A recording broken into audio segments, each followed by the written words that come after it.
queria convidar a Jorge Haddad Nicolau, que é diretor da Secretaria de Políticas Culturais do Ministério da Cultura, e depois da apresentação dela a gente coloca as questões para os dois expositores.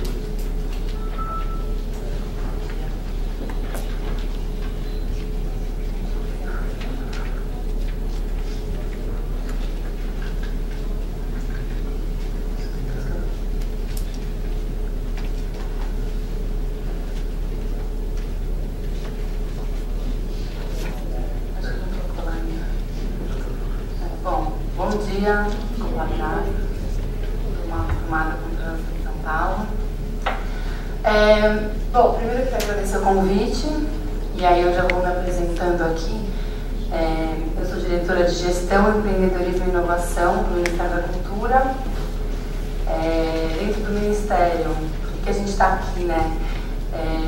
Apesar de o tema ser startups, tem um recorte aí, né, das indústrias criativas, que eu Brasilianas, na verdade, nós vem falando disso há um tempo, né? Já vários dos brasilianos foram sobre esse tema. A gente já teve aqui secretários do Ministério da Cultura, inclusive. Então, esse tema ele vem voltando, que eu acho bom. Então, eu queria parabenizar os brasilianos aqui por colocar isso em discussão, porque acho que a gente fala pouco sobre isso, entende pouco sobre isso, e aí isso acaba dificultando como é que a gente vai lidar, como que a gente vai pensar esse Brasil para frente. No Ministério da Cultura, na verdade, a gente não usa indústria criativa, né? Tem uma certa dificuldade de clareza conceitual, né, sobre indústria criativa, indústria cultural, economia criativa, economia da cultura. De modo geral, assim, fazendo um recorte mais amplo, na América Latina, de modo geral, os países latinos usam indústrias criativas, né? E tem uma questão de tradução, né? Porque na Inglaterra, e na Austrália, que é onde surgiu primeiro o termo Creative Industries. Industries, na verdade, é setor para eles, né? Então, a hora que traduziu para o português ou para o espanhol, indústrias criativas, faz mais sentido nos países ibero-americanos e na Latinoamérica. Aqui não faz tanto sentido. O Ministério da Cultura usa economia criativa e economia da cultura, né? Economia da cultura porque a gente entende que, na nossa perspectiva, a cultura tem que estar no coração, e é muito mais uma provocação dessa relação entre economia e cultura e uma aproximação.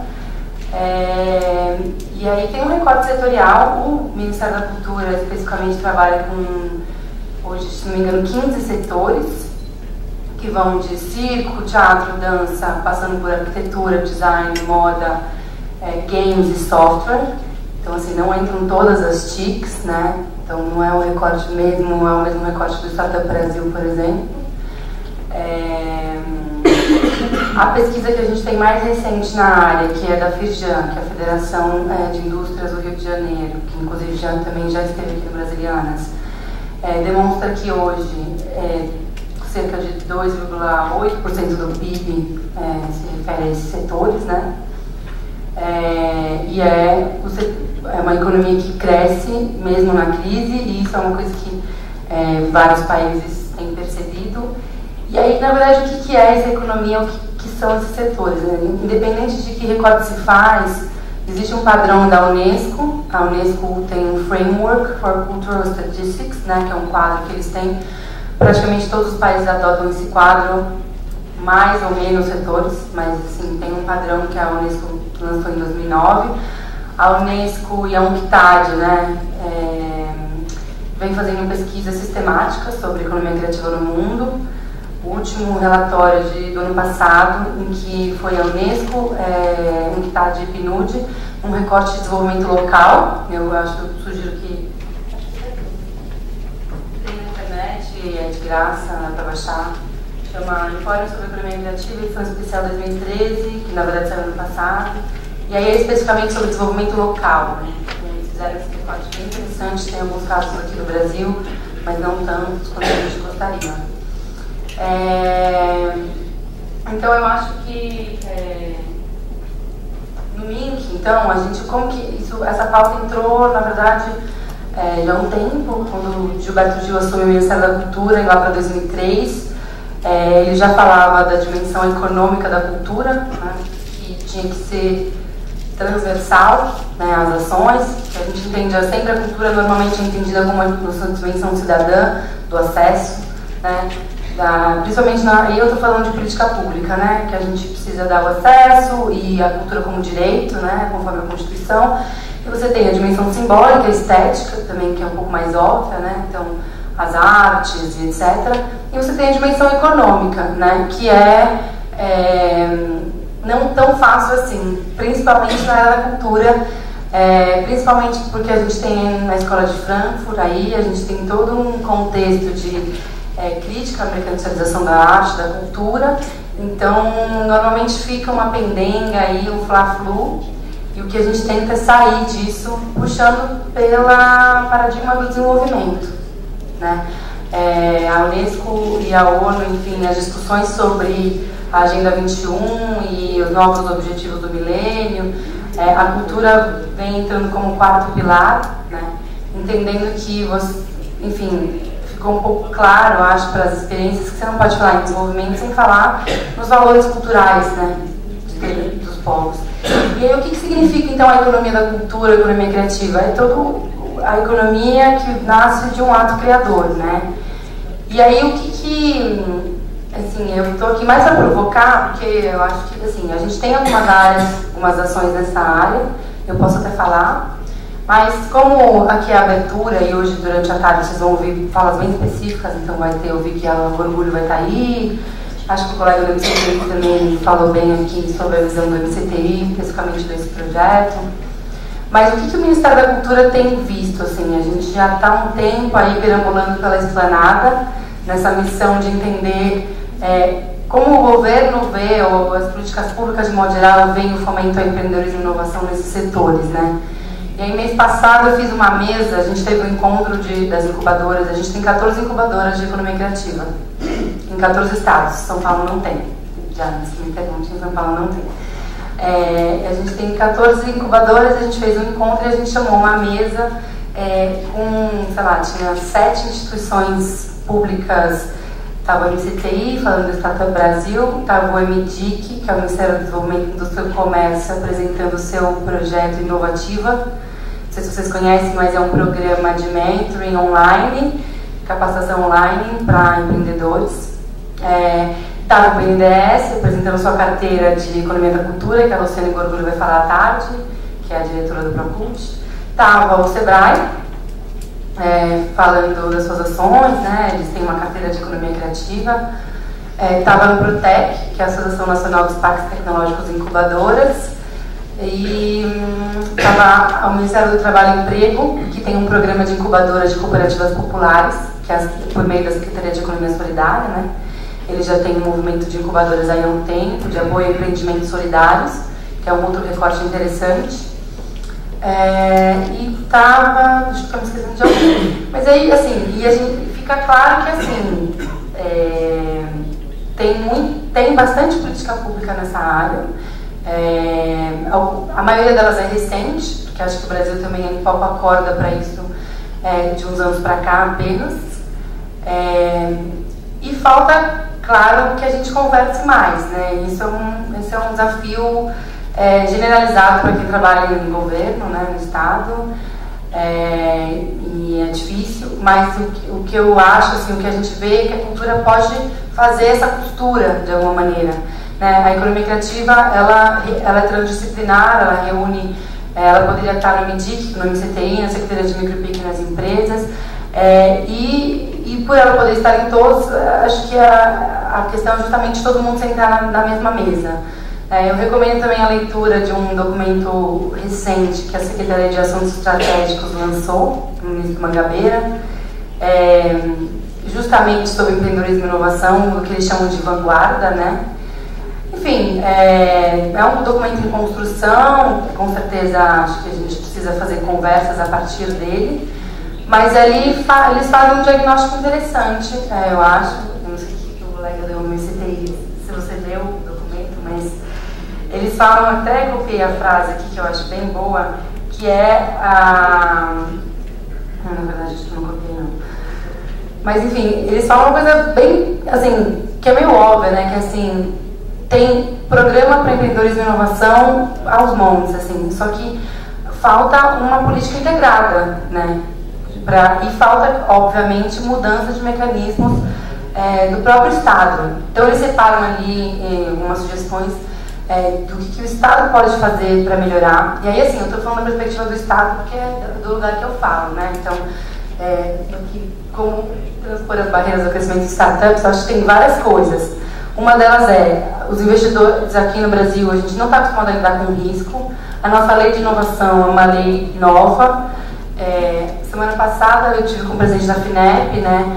A gente estava conversando sobre isso, quer dizer, para você ter inovação você precisa ter risco. Só que o problema na hora que você discute com os órgãos de controle, como é que você justifica que você investiu dinheiro em um monte de empresas que não deu certo, né? Acontece que aqui a gente lê como não deu certo.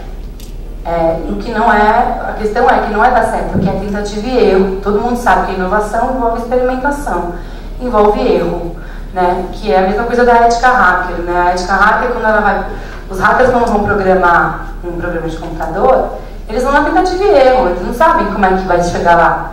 E aí cada um vai fazendo um pedacinho, né? Então essa coisa da colaboração também é uma coisa importante que a gente vem reduzir os custos de colaboração, né? Cada um faz uma parte, juntos erramos e juntos acertamos.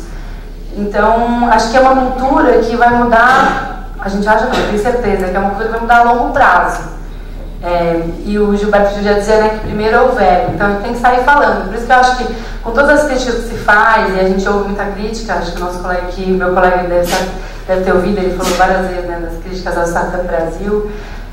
Estar no Estado ouvir críticas o tempo inteiro, e acho que é isso mesmo. Mas a gente não pode desistir de falar e fazer, porque é fazendo que a gente consegue acertar, né? E essa história de que tem alguns mitos em relação a essa questão da inovação e startups, né? Um dos mitos é de que nos Estados Unidos foi a iniciativa privada quem fez, né? Não é verdade, né? A gente sabe que praticamente todas as grandes empresas hoje que a gente consome, porque a gente consome basicamente conteúdo americano, né? Que a Apple e isso é tudo dinheiro do governo, né? E especificamente de uma área do governo, que é a área de pesquisa para a guerra, né? Defesa. É sempre a defesa, na maioria dos países, Tel Aviv também, Israel, que é um grande país importante e que todo mundo também olha, né? Então, Israel, Silicon Valley, é dinheiro de guerra, né? O dinheiro da indústria da guerra, indústria da defesa. É isso que puxa a inovação nesses países. Tem investimento pesado do governo, sim, em todas essas empresas. Então isso é um mito de que o Estado não tem papel, né? Que isso é iniciativa privada. Isso é um mito que precisa acabar.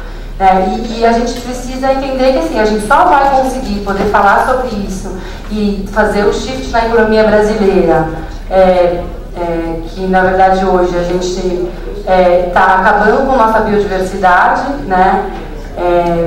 Dependendo de recursos naturais que a gente sabe que são escassos, isso não é só do Brasil, não, é praticamente na América Latina. Alguns economistas já estão voltando à reprimitivização, né? Ao reextrativismo. A gente só vai conseguir sair dessa se a gente fizer um esforço conjunto, sociedade, empresa, Estado, que passa por uma construção de discurso outra, né?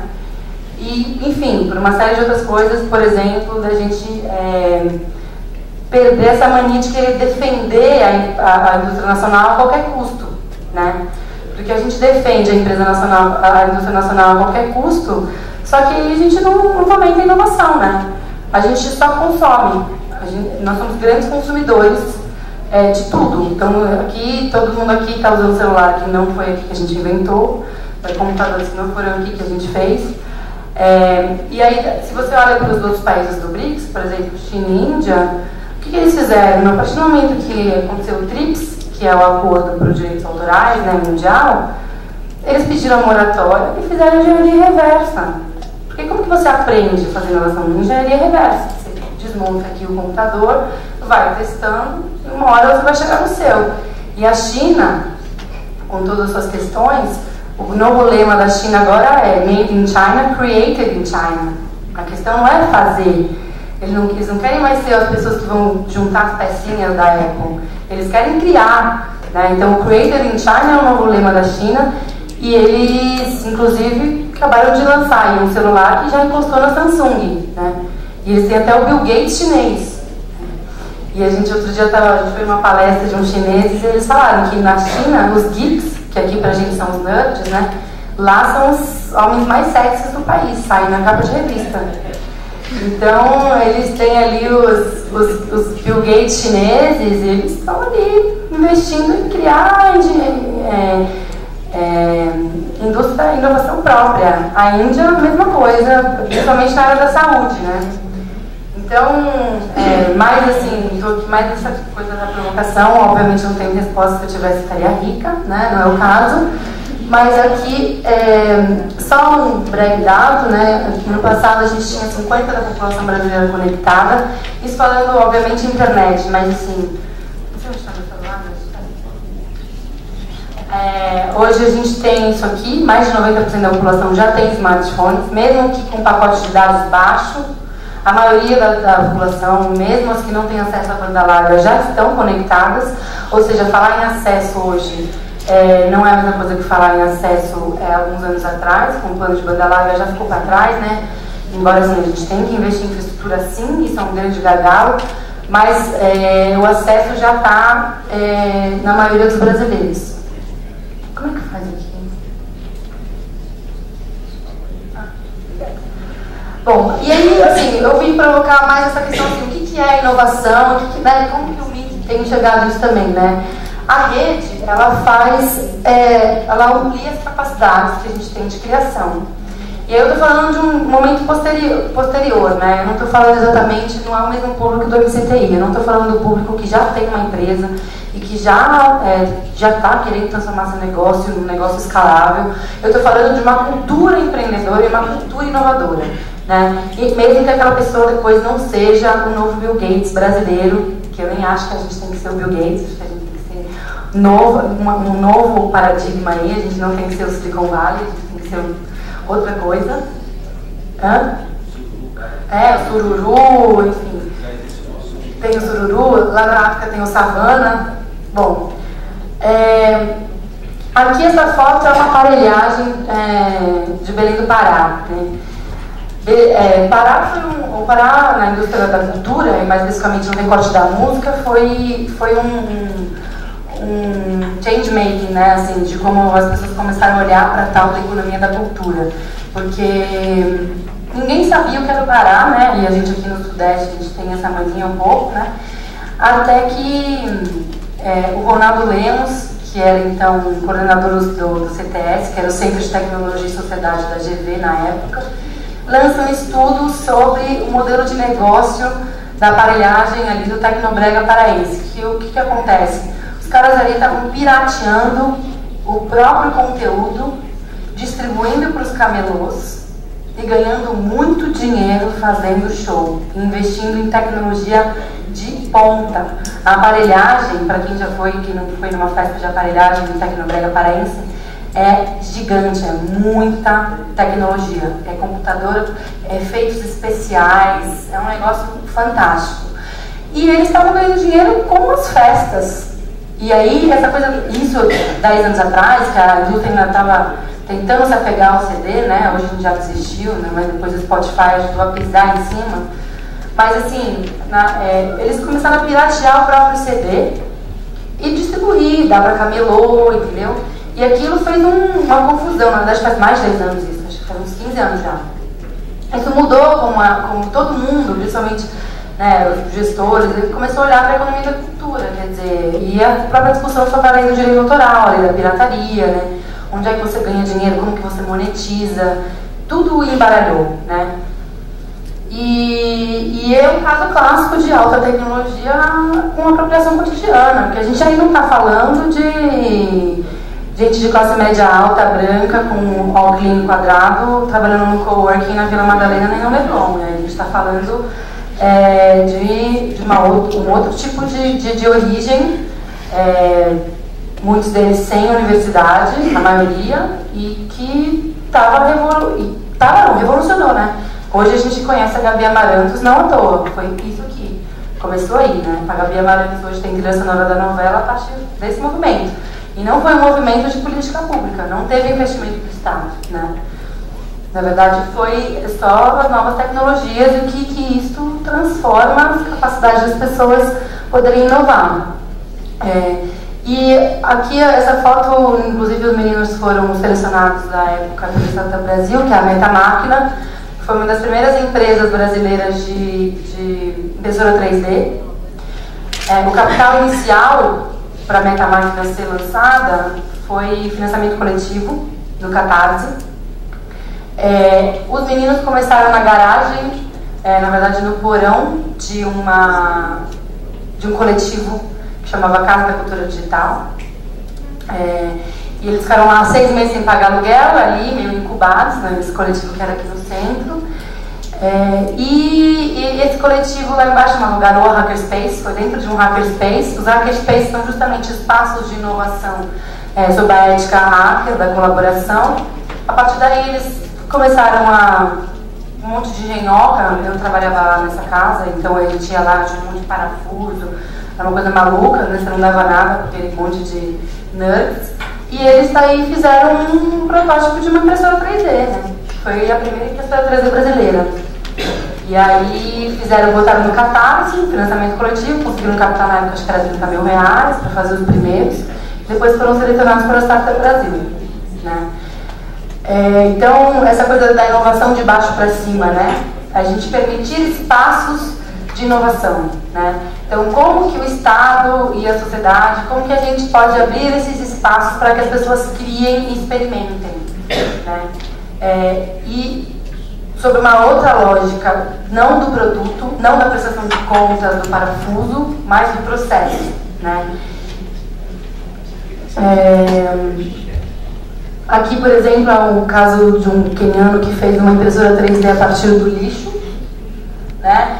Que é essa história de que a necessidade faz a invenção, né? Também, né? Que aqui no Brasil a gente chama de gambiarra, e isso também é invenção e inovação, e também pode virar produto monetizável, escalável, né?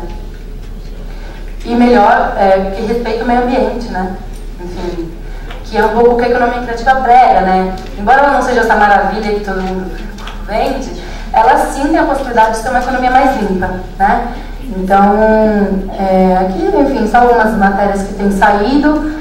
Aqui, enfim, são essa miríade de coisas que a gente olha, a gente tem feito várias conversas e acho que tem várias etapas aí, acho que a gente não precisa ter sombreamento, né? O Startup Brasil olha para uma coisa, o Ministério da Cultura olha para outra, o Inovativa da Indic para outra.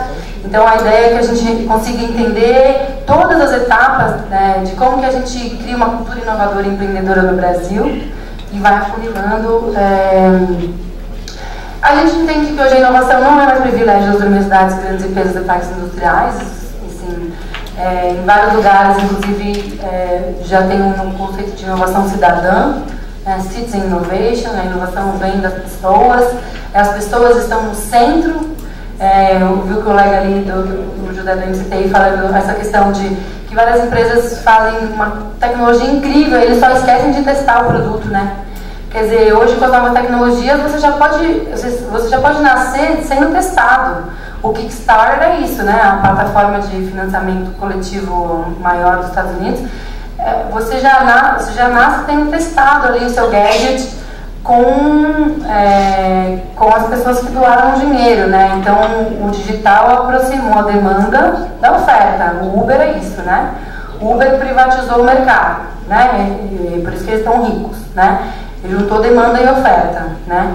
Então, essa coisa da tecnologia pela tecnologia não funciona. Né? Não adianta você fazer tecnologia sem saber para que você está fazendo. E, enfim, a questão dos valores, né? A missão, né? É importante. Essa aqui eu acho engraçado, né? Dois jeitos de fazer um patinho. Com 10 mil reais você compra o molde e manda fazer, ou você imprime na máquina 3D por $20, né? Então, a impressora 3D diminuiu esse tanto os custos de fabricação hoje, de várias coisas. Inclusive, E, por exemplo, revolucionou o mercado da saúde, por exemplo, e até o de comida. Tem impressora 3D hoje imprimindo comida, né? Imprimindo partes de juntas, né? Braço, perna. Então, o que antes você demorava anos para fazer, de escala para fazer, hoje você põe lá e em menos de 5 horas está impresso. E isso tem um impacto gigantesco, né? E a gente precisa olhar para isso, né? A fabricação digital e a manufatura distribuída, como a gente chama, é um elemento importante para analisar o crescimento de startups e da cultura inovadora aqui no Brasil. Você já tem um movimento maker no Brasil crescendo. Na verdade, o brasileiro já tem uma tradição em ser um inventor. As gambiarras estão aí para provar, né? Os fazedores, a gente tem uma nação de fazedores. E agora você tem, com a questão do Makerspaces, Five Labs, Estados Unidos, e como a gente tem aqui uma classe média alta que viaja bastante, traz coisas para cá e para lá, você já tem um movimento que se chama Maker, aqui no Brasil mesmo, com alguns Five Labs cada vez aumentando mais, e inclusive a Prefeitura lançou um edital de Fab Lab, né? Está aqui a Specine, que também fez parcerias aí nesse sentido, Vaitec, a SP Negócios, enfim. Então, assim, o próprio poder público já está olhando para isso, né? Aqui é só um exemplinho de que a gente fez. A gente tem um projeto chamado Rede Labs, e a gente fez um edital para ocupação dos céus, e aí não são os céus daqui, são os céus nacionais. O governo federal também tem praças do PAC, que chamam céus, são Centros de Esporte e Artes Unificados. A gente lançou um edital para ocupação dos telecentros. As praças do PAC, quando foram lançadas, elas tinham um lugarzinho com 13 computadores chamado telecentros, que a gente chama de labs, porque não faz mais sentido chamar de telecentro. Não faz mais sentido só oferecer internet para fazer o currículo e entrar no Facebook, né? Não é essa a questão, as pessoas querem mais. Então a gente fez aqui, por exemplo, a Abcels, uma das coisas que a gente selecionou, os meninos fizeram uma lixeira sensitiva, moleques. E tudo em cidade média do interior, Petrolina, Sertãozinho. E a lixeira, assim, você passa, ela toca freio, né? E foi feito isso com Arduino, né? Que é um microprocessador, é um mini computador, que aqui é carésimo. Então eu aproveito aqui nosso colega da MCT, que eu já falei para o secretário dele que a gente precisa desonerar os componentes eletrônicos para que Arduino e todos esses microcontroladores possam ser mais baratos, né? Para essa garotada inventar mais, né? Com mais liberdade. Aqui em Águas Lindas de Goiás, é o mesmo projeto. Os caras fizeram um makerspace dentro do tal do telecentro, que chama Calango. E a molecada fazendo impressora 3D, animação em 3D. Enfim, aí aqui é uma coisa que a gente fez ano passado, que é características e desafios desses tais espaços de colaboração, que chamem do que quiser, hackerspaces, labs, a gente chama de laboratórios, porque laboratório pode ser tudo, laboratório de experimentação, né? Então, eles são espaços de estímulo à criatividade e inovação. Tem formalização jurídica que não contempla a totalidade dessas funções, a maioria deles tem 15 CNPJs, 3 MEIs, né? Promovem encontro e conectam cidadãos com interesses e habilidades comuns. Compartilham produtos, processos e consideram as opiniões e intervenções dos seus públicos na formulação dos seus produtos e serviços, que é aquilo que eu estava falando. Agem sob a lógica da abertura, da transparência, incorporam práticas de gestão horizontal e têm modelos de negócio baseados na geração de valor a partir da colaboração. Têm modelos de negócios híbridos, conciliando ações com fins lucrativos e sem fins lucrativos. Estimulam o empreendedorismo de maneira formal ou informal. Atuam à margem das políticas públicas consolidadas, evidenciando baixo diálogo com governos e instituições tradicionais. Baixa, porém crescente articulação entre iniciativas semelhantes e dificuldade em encontrar um modelo de negócio sustentável que consolide soluções no médio e longo prazo. Obrigada.